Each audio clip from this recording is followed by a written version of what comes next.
उत्तर प्रदेश में national highway बना रही एक बड़ी कंपनी ने पुलिस से लिखित शिकायत की है कि बहराइच की बीजेपी सांसद सावित्रीबाई फुले उनसे कमीशन मांग रही हैं, जिसे न देने पर उन्होंने कंपनी के अफसरों के खिलाफ झूठी एफआईआर दर्ज करा दी है। सांसद का आरोप है कि अफसर ने उनके 150 समर्थकों के सामने उन्हें गालियां दी और जान से मारने की धमकी भी। उधर पुलिस कहती है कि ऐसा मुमकिन नहीं है कि कोई सांसद के सैकड़ों समर्थकों के सामने उसे गालियां दे। एमपी सावित्रीबाई फुले हाईवे बनाने वालों से बेइंतहा नाराज हैं। उनका कहना है कि उनकी जांच से नाराज प्रोजेक्ट मैनेजर ने उन्हें गालियां दी। मेरे साथ बदसलूकी भी की, अपशब्दों का भी प्रयोग किया, जांच सूचक गाली दिया और अपशब्दों का प्रयोग करते हुए और फिर वो गाड़ी में बैठ करके चला गया।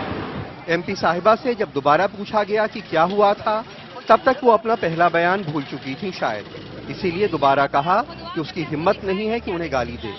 आपके साथ में किस तरह की बदता की गाली दी या हाथापाई? नहीं, वो अपशब्दों का प्रयोग किया, गाली दिया, अपशब्दों का ही प्रयोग किया, गाली देने की तो उसकी हिम्मत नहीं है। यूपी में बाराबंकी से बहराइच के नेपाल बॉर्डर तक 150 किलोमीटर लंबा नेशनल हाईवे बन रहा है। इसका 50 किलोमीटर हिस्सा भोपाल की एक बड़ी कंपनी बना रही है। पीडब्ल्यूडी के मुताबिक वो अब तक 45 किलोमीटर बना चुकी है। उसका काम भी अच्छा है, लेकिन उसकी बदनसीबी है कि उसकी सड़क का 3 किलोमीटर हिस्सा एमपी सावित्रीबाई के इलाके में आता है। कंपनी के प्रोजेक्ट मैनेजर ने पुलिस में रिपोर्ट की है कि एमपी कमीशन मांगती हैं, कहती हैं कि हमारे इलाके में इतना बड़ा काम कर रहे हो लेकिन हमसे मिलते नहीं। हमें डाक बंगले बुला के कहा कि खाना खिलाओ। मैंने उन्हें और उनके 20 समर्थकों के खाने का बिल दिया। फिर एमपी ने जांच के नाम पे सड़क को बीच में खोदवा दिया। मैंने कहा कि सड़क खराब हो जाएगी, किनारे खोद लीजिए, तो नाराज होकर गंदी गालियां दी और भीड़ से मरवा डालने की धमकी भी।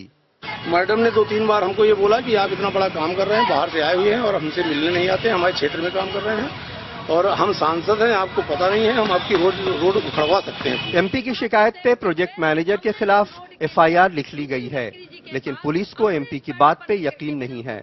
मेरा उनसे केवल ये कहना था कि सही तथ्यों के आधार पर जो है आप अभियोग पंजीकृत कराएं।